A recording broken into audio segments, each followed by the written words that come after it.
하나님이 사랑하시는 비산동교회 성도님들, 지난 하루 동안 평안하셨습니까? 오늘 우리에게 주시는 하나님의 말씀은 창세기 19장 23절에서 29절입니다.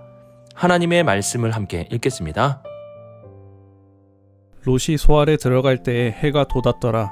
여호와께서 하늘 곧 여호와께로부터 유황과 불을 소돔과 고모라에 비같이 내리사 그 성들과 온 들과 성에 거주하는 모든 백성과 땅에 난 것을 다 엎어 멸하셨더라.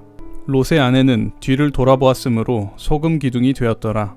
아브라함이 그 아침에 일찍이 일어나 여호와 앞에 서 있던 곳에 이르러 소돔과 고모라와 그 온 지역을 향하여 눈을 들어 연기가 옹기 가마의 연기같이 치솟음을 보았더라. 하나님이 그 지역의 성을 멸하실 때 곧 롯이 거주하는 성을 엎으실 때에 하나님이 아브라함을 생각하사 롯을 그 엎으시는 중에서 내보내셨더라. 아멘. 기도하겠습니다. 사랑의 하나님 아버지, 주님의 은혜 안에서 오늘 하루를 주시고 새소리도 듣게 해주시고 힘도 주시사 일하게 하심에 감사를 드립니다. 또한 밥도 먹게 해주시고 사람들도 만나게 해주시고 무엇보다 주님의 말씀을 듣게 해주심에 감사드립니다. 하루를 당연히 여기지 않게 하시고 매일 하루하루를 감사히 여기며 살아가는 우리 모두가 되게 하여 주옵소서. 이 모든 말씀 우리 주 예수 그리스도의 이름으로 기도드립니다. 아멘.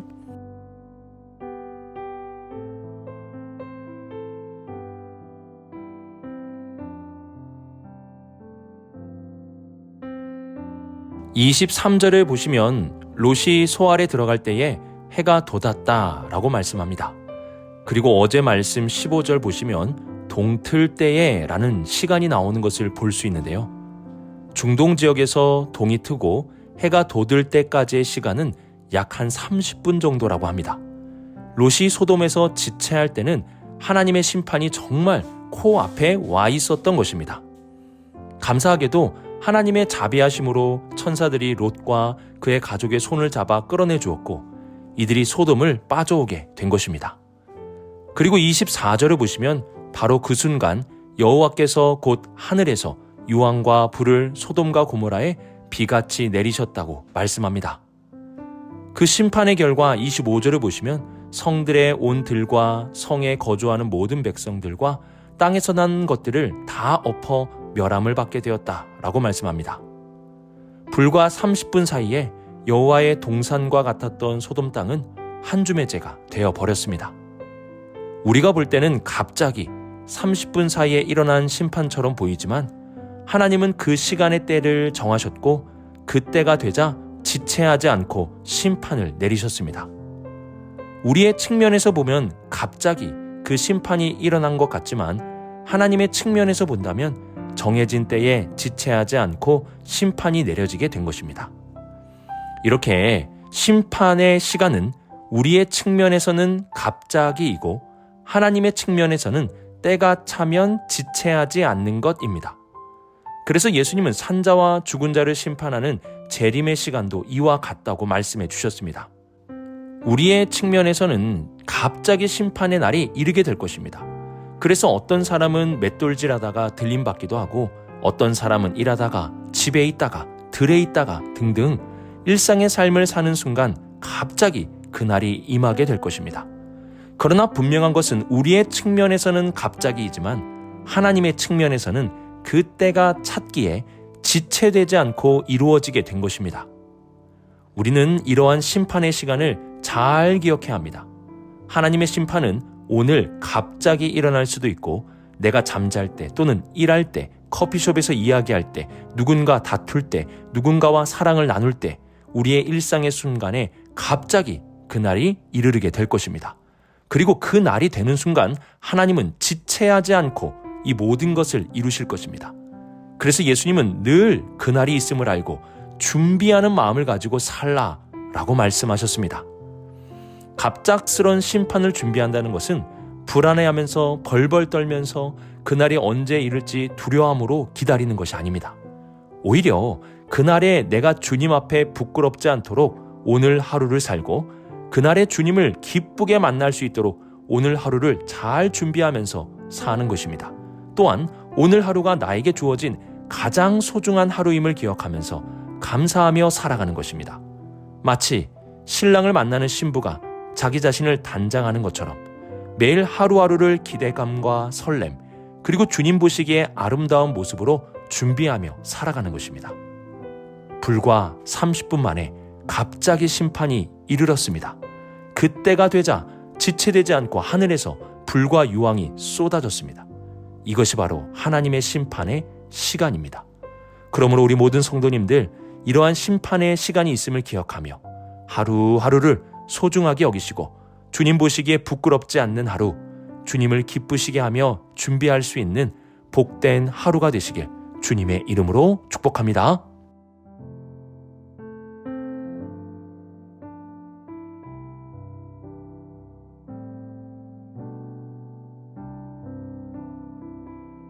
(26절에) 보시면 롯의 아내는 뒤를 돌아보았으므로 소금 기둥이 되었더라 라고 말씀합니다. 이 말씀은 신앙인들은 물론 비신앙인들 사이에서도 기억되고 있는 성경의 중요한 사건입니다. 저는 이 말씀 보면 노사연 씨의 만남이라는 노래의 한 구절이 생각납니다. 돌아보지 마라, 후회하지 마라, 야 바보 같은 눈물 보이지 마라. 물론 이 가사가 롯의 아내를 두고 만든 것은 아니지만 소돔과 고모라의 심판 속에 뒤를 돌아본 롯의 아내는 소금 기둥이 되어버리고 말았습니다. 한편으로는 뒤를 돌아봤다고 하여 소금 기둥이 되어버린 것이 너무한 것 아닌가라는 생각이 들기도 합니다. 뒤를 돌아볼 수도 있는 것 아닙니까? 그런데 우리는 너무하다는 생각보다 뒤를 돌아보는 것이 얼마나 심각한 것이기에 이렇게까지 하나님께서 심판을 내리셨는지를 생각해 보아야 합니다. 우선 어제의 말씀 17절을 보시면 천사는 롯에게 소돔과 고모라를 떠날 때 돌아보지 말라고 신신당부를 하였습니다. 왜 천사는 돌아보지 말라고 하였을까요? 시간이 너무 긴박하였기 때문에 지체하지 않기 위하여 돌아보지 말라고 한 것입니다. 뒤돌아볼 시간도 없이 빨리 하나님의 심판을 피해야 한다는 것이죠. 만약 계속 뒤를 돌아본다면, 그리고 지체했다면 소돔 땅에서 심판을 피하지 못하게 되었을 것입니다. 보통은 심판이 일어나고 하늘에서 불과 유황이 떨어지면 놀래서라도 앞만 보면서 귀를 막고 도망칠 것입니다. 뒤를 돌아볼 겨를도 없었을 것입니다. 그런데 롯의 아내는 심판이 일어나는 그 무서운 재앙의 순간에 뒤를 돌아보았습니다. 이는 심판을 보기 위해서 돌아본 것이 아닙니다. 그녀는 심판의 불 앞에서도 계속 지체하고 있는 모습을 보여주고 있는 것입니다. 그러면 왜 그렇게 롯의 아내는 지체하고 있었던 것일까요? 예수님은 누가복음 17장 32절에 이렇게 말씀하셨습니다. 롯의 철을 기억하라. 소돔과 고모라 심판을 기억하라는 것이 아니라 심판과 재림의 순간에 뒤를 돌아본 롯의 철을 반드시 기억해야 한다는 것입니다. 왜 그러합니까? 그녀는 심판의 순간에 정말 중요한 것을 놓쳤기 때문입니다. 그러면 심판의 순간에 무엇이 중요합니까? 제가 읽은 책에서는 이렇게 말하였습니다. 소유물에 대한 결단과 신속한 대처가 있어야 한다.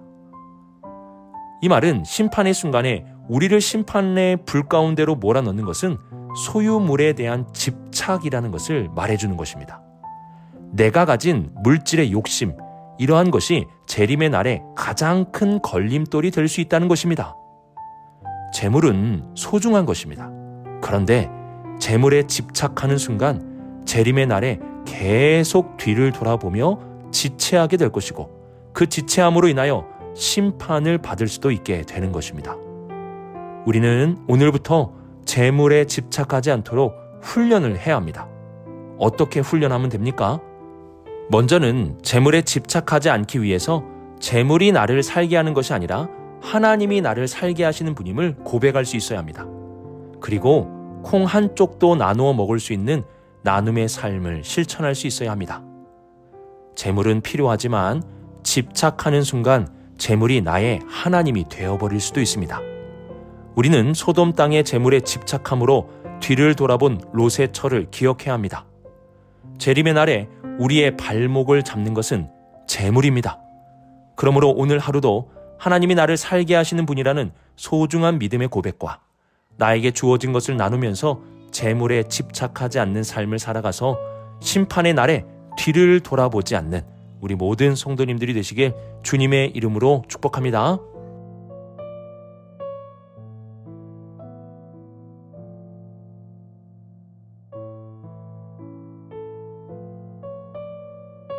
앞선 이번 질문에서 살펴본 것과 같이 롯의 안에는 소돔에 대한 집착이 있었습니다. 그 땅 재물에 대한 풍요에 대한 집착이 있었습니다. 여호와께서 살 길을 보여주셨지만 그 길로 가지 않고 재물에 대한 집착을 가짐으로 롯의 처는 소금 기둥이 되었습니다. 하지만 롯과 두 딸은 그 재앙을 피하게 되었는데요. 그들의 몸과 마음은 아마도 만신창이가 되었을 것입니다.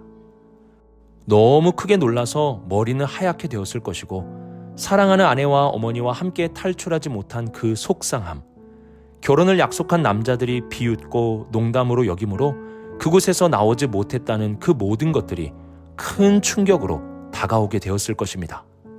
그럼에도 이들은 그 심판에서 살게 되었습니다. 이들이 어떻게 살게 되었습니까? 우리는 롯이 천사들을 극진히 대접했기에 천사들이 롯을 살려준 것이 아닌가 이렇게 생각할 수도 있습니다. 그래서 롯을 놓지 않고 끝까지 살 수 있는 곳으로 인도해 준 것이라고 생각할 수도 있습니다. 하지만 우리는 어제 말씀을 통해 롯의 지체하는 순종 그리고 반쪽짜리 순종을 보았습니다. 또한 롯의 아내는 소돔에 집착함으로 소금 기둥이 되었고 두 딸은 소돔의 습성이 남아있는 모습을 앞으로 보여주게 됩니다. 이들의 모습에서 구원받을 만한 것은 없었다는 것입니다. 그러면 왜 천사들은 이들을 붙잡고 탈출을 도와준 것일까요? 27절에 보시면 아브라함이 그 아침에 일찍이 일어나 여호와 앞에 서 있던 곳에 이르렀다라고 말씀합니다. 여기서 여호와 앞에 서 있던 곳은 이전에 중보 기도를 했던 자리를 말합니다. 아브라함은 그 기도의 자리에 나아갔습니다. 그리고 소돔과 고모라의 심판을 목도하게 되었는데요. 그 심판을 바라보며 그곳에 의인이 없었다는 사실에 가슴 아파하며 속상해했을 것입니다. 그런데 29절에 이러한 말씀이 기록되어 있습니다. 하나님이 아브라함을 생각하사 롯을 그 엎으시는 중에서 내보내셨더라. 롯이 그 성에서 건짐을 받을 수 있었던 것은 하나님께서 아브라함을 생각하셨기 때문이라고 말씀하는 것입니다. 즉 아브라함의 중보기도를 통해 롯과 그의 딸들이 생명을 건지게 된 것입니다. 이는 우리에게 중요한 사실을 알려줍니다. 분명한 것은 구원은 그 개인의 믿음으로 이루어지는 것입니다. 그런데 나의 중보기도를 통해서 하나님이 천사를 보내주시고 그 사람들의 손을 잡아 이끌어 주신다는 것입니다. 물론 끝까지 뒤를 돌아본다면 그 심판은 그에게 돌아가겠지만 하나님은 아브라함의 중보기도를 통해 롯과 그의 가족들을 구원하시고자 천사들을 보내주셨습니다. 어려서부터 지금까지 제가 우리 믿음의 선배님들에게 자주 들었던 말이 있습니다. 그 말은 기도는 땅에 떨어지는 것이 아니다입니다. 아브라함의 기도를 통해 천사들을 보내주신 것 같이 우리의 기도를 들으시고 그 믿지 않는 자들을 이끌어 주신다는 것입니다. 여러분, 기도할 때 가장 잘못하는 기도는 내 기도를 하나님이 들어주지 않으신다는 마음으로 기도하는 것입니다. 하나님은 우리의 기도를 들으십니다. 그리고 가장 좋은 것으로 이루어 주십니다. 그러므로 우리는 이 믿음을 가지고 오늘도 중보하며 기도할 수 있어야 합니다. 소돔과 고모라와 같은 이 세상을 위하여 또한 예수님을 믿지 않는 사람들을 위하여 중보적 사명을 다해야 합니다. 그러면 하나님께서는 아브라함과 같이 기도하는 자들을 통해 하나님의 놀라운 일들을 이루어 주실 것입니다. 오늘의 말씀을 묵상하며 심판의 시간을 잘 기억하시기 바랍니다. 우리의 측면에서는 갑자기이고 하나님의 측면에서는 그때가 되면 지체하지 않고 이루어지는 시간입니다. 이러한 심판의 시간이 있음을 알고 오늘 하루도 깨어서 가장 아름다운 주님의 신부가 되어 하루하루를 소중하게 여기며 살아갈 수 있기를 바랍니다. 또한 롯의 철을 기억하며 재물에 집착하지 않는 삶을 살고 아브라함의 중보기도를 기억하며 우리의 기도를 들으시는 하나님께 중보적 사명을 다하며 살아갑시다. 그날이 있음을 기억하며 오늘 하루를 소중하게 보내시고 재물에 집착하지 마시고 중보적 사명을 다하며 살아가는 우리 모든 성도님들이 되시길 주님의 이름으로 축복합니다. 기도하겠습니다. 사랑의 하나님 아버지, 주님의 재림의 시간을 바라보며 오늘 하루를 소중하게 여기고 깨어있고 주님을 기쁘시게 하는 삶을 살게 하여 주옵소서. 우리가 이 땅의 삶을 살면서 재물에 집착하지 않게 하시고 살리시는 하나님을 믿으며 재물을 나누는 삶을 살게 하여 주옵소서. 그리고 우리의 기도를 들으시는 주께서 죽어가는 영혼을 위하여 드리는 기도에 응답하여 주시사 천사들을 보내어 그들을 생명의 길로 인도하여 주옵소서. 이 모든 말씀 하나님의 아들 우리 주 예수 그리스도의 이름으로 기도드립니다. 아멘.